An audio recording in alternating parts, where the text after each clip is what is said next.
Bonjour à tous et bienvenue à cette dernière sortie de la semaine de la revue de la presse camerounaise. La plupart des tabloïds d'un kiosque ce matin se sont intéressés à la sortie récente du ministre camerounais de l'administration territoriale au sujet de la santé du président de la République. Et nous commençons le périple de ce matin avec le quotidien Mutation qui pour sa part titre à sa grande une « Santé du chef de l'État, silence ». Sa grande. D'après le quotidien Mutation, le ministre de l'administration territoriale estime que ce sujet relève du domaine de la sécurité nationale et interdit tout débat public y relatif. La décision du MINAT suscite une vague de réprobation ce matin des pages 6 à 7 du quotidien Mutation. On a également le quotidien bleu d'Aman Mana le jour qui en parle lorsqu'il titre « On ne parlera plus de la santé ». Du Paul Biya selon Paul Atangadi. Et Bolova, le défi de la scolarisation de la jeune fille nous est présenté également en petite une du journal. Et puis Cannes Maroc 2025, Cameroun-Kenya ce soir à Fandena. Le quotidien Vert Émergence pour sa part revient sur les débats sur la santé de Paul Biya, les médias dans le viseur d'Atangadi. C'est une information à retrouver en page 3. En page 5, on parle de l'université de Bertois plutôt. Le budget 2025 est en préparation et puis Douala sous la menace des microbes, durcissement des mesures de sécurité à retrouver. La santé du chef de l'État fait également la grande une de Le Messager ce matin. Secret médical, sécurité nationale.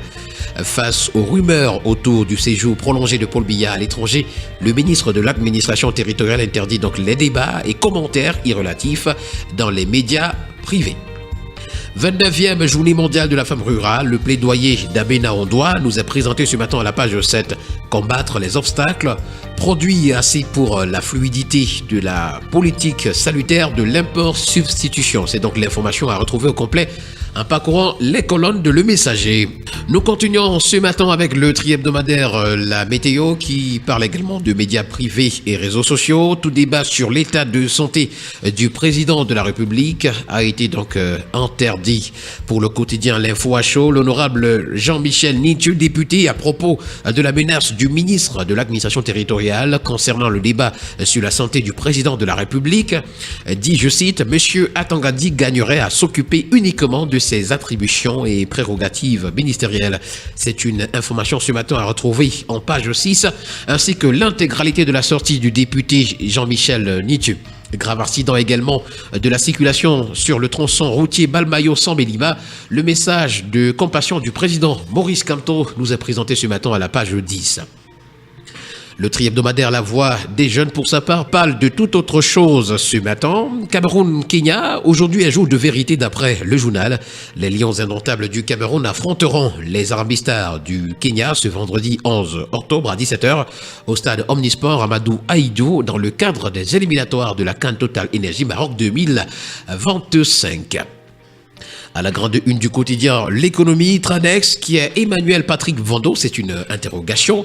Il a été désigné à l'unanimité directeur général par intérim de cette entreprise suite à un conseil d'administration qui s'est tenu hier, 10 octobre 2024. Simon Palais, qui dirigeait la structure depuis 2019, a été déchargé de son poste. C'est à retrouver ce matin en page 6. On parle également dans les colonnes du quotidien L'économie du prix Pierre Castel 2024. Les candidates du Cameroun reçoivent leur prix. Le quotidien d'information républicaine, ça c'est le drapeau, revient également ce matin sur l'accident de Cambé et nous fait savoir que le gouvernement est au chevet des victimes.